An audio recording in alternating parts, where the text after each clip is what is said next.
Browns rookie minicamp is underway in Cleveland, and all eyes are on the quarterback room. Shedeur Sanders, alongside fellow QB draft pick Dillon Gabriel, has been going through play installs and competitive drills. And while everyone is dialed into who will get to start week 1, none of that is expected to be determined during rookie minicamp. Here's Shedeur Sanders on his focus heading in his rookie season.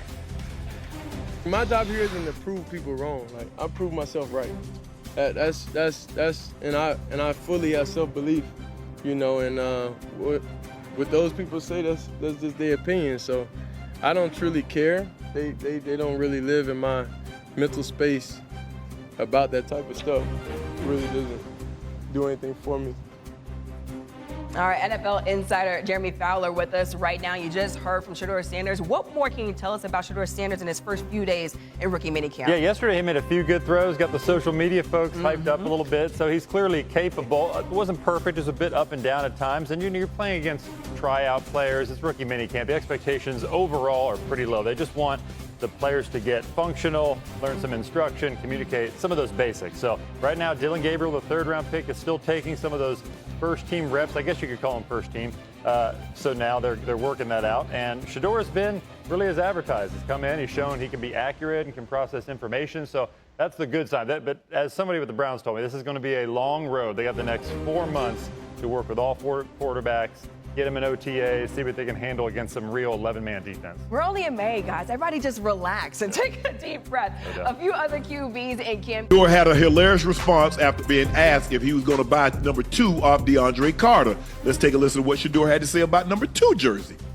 You try to buy 2 from DeAndre? Nah, I'm not trying to buy anything. My signing bonus ain't that high right now.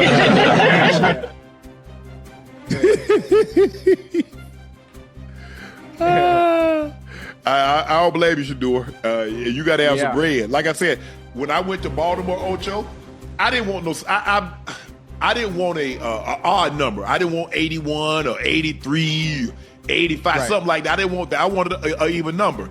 I went to Jermaine Lewis, who had number 84 at the time. Yeah. I offered him. I said, I'll buy you and your wife matching Rolex. You get a his, she get a hers. Like, nah. He said, nah, I want to keep it. So I ain't never really liked that. I mean, 88 number just didn't seem well with me. 82 was cool. Frank Wainwright had it. And I was like, shh. I hit him. I said, Freaky Frank, man, what you want for that number? He was with, if I'm not mistaken, I think he was with me a couple of, like in 99, he ended up getting released. He was with me in Denver. So I kind of knew him a little bit. I said, we call him Freaky Frank. I said, Freaky Frank, man, what you want for 82? He like, Sharpe, I don't want anything. You can have it. I said, nah, Freaky Frank, that's your number. And I want to give you something. I said, what you like to do? What's your hobbies? He said, man, Sharpe, I don't like to do anything but fish. Man, I said, here. I said, how much does a bass boat cost? You bought the boat? Said, Sharpe, you don't have to do that. I said, you bought the boat? I bought him a bass boat. Damn! I did. I bought him a bass boat. Hey, if I was willing to give, back then Rolex is probably his and hers probably been about 30,000.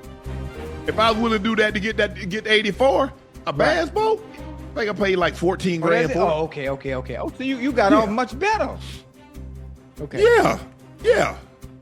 So, and plus Ozzy kind of had that number. I said, I said, Ozzy, it ain't the same. It ain't Cleveland. I said, if it was Cleveland, it'd be one thing. This ain't Cleveland. So, but it was good. It worked out. And so I don't blame Shedeur. I ain't paying that money. I ain't paying nothing either. A 5th round draft pick.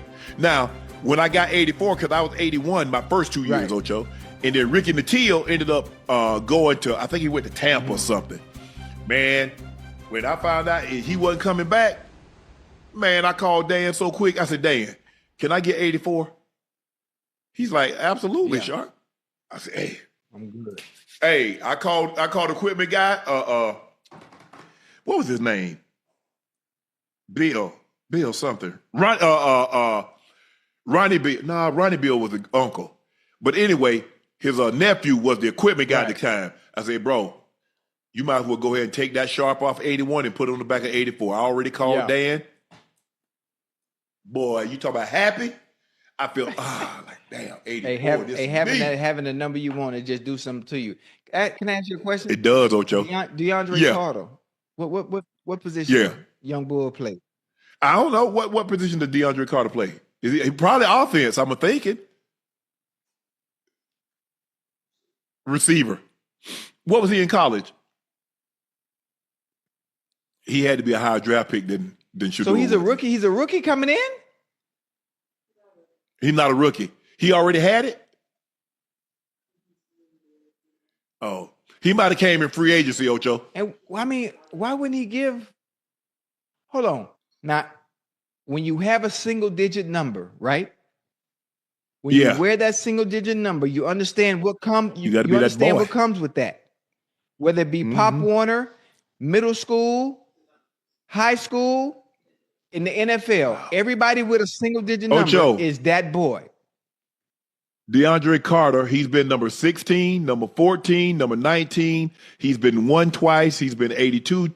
He's been 3. He's been 11. Now he's number 2. Why you name so many numbers? Because he's been on that many teams. All right, no disrespect to him. I hope Young Bull has a phenomenal season and show the you know what out with that number 2 on. Handle your business. But hey, number 2, hey, you got anything from 1 to 9. You got to be special. You cannot wear no single digit number if you're not like that. That's why I said, why would, okay, but I hope Young Bull. That's mandatory. I mean, period. Some things are just mandatory. That is mandatory. It's an rule too at that, huh? HBCUs, any college, I mean, NFL, single digit numbers are for those who are like that. They put butts in the seats. But that's neither here nor there. Yeah, for sure. I was single digit ever since because I took the number 3 from my brother. So I went 3 all the way through high school, and I went 2 all the way through college. So, yeah. I wish we could have had single digit numbers because I definitely would have got number 2. Back Michael then? Rand had it. Yeah. I definitely would have got number 2. Well, Mike Horan, the punter, had it, but as soon as he left, I'd have got it. Because back then, Ocho, it wasn't like it is now. You got a number, and if you change numbers, you got to buy all the other jerseys in circulation and all that. I had to do that, yeah.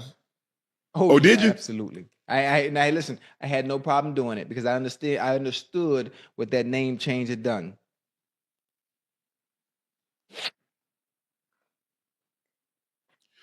Ocho, we know how the media likes to critique any misstep, time sons, to paint a false narrative. I bet they won't highlight how respectful they are. Watch the video of Shiloh shaking every media member hand before start of first availability. Let's take a listen, Ocho. My new media team here. There you go. How you doing? That's all we got. We'll see. Hey, good to meet you. Logan. Nice to meet you, Shiloh. Rock. Pleasure, man. Brandy. Jenna. Scott. Nice to meet you. What's up, Lee, pleased to meet you. Ron. There you go. Rock. Thanks, man. Oh, my God, with the camera right here. There you go. Appreciate you, my guy. Nice. All right, I'll just stand right here. Yeah.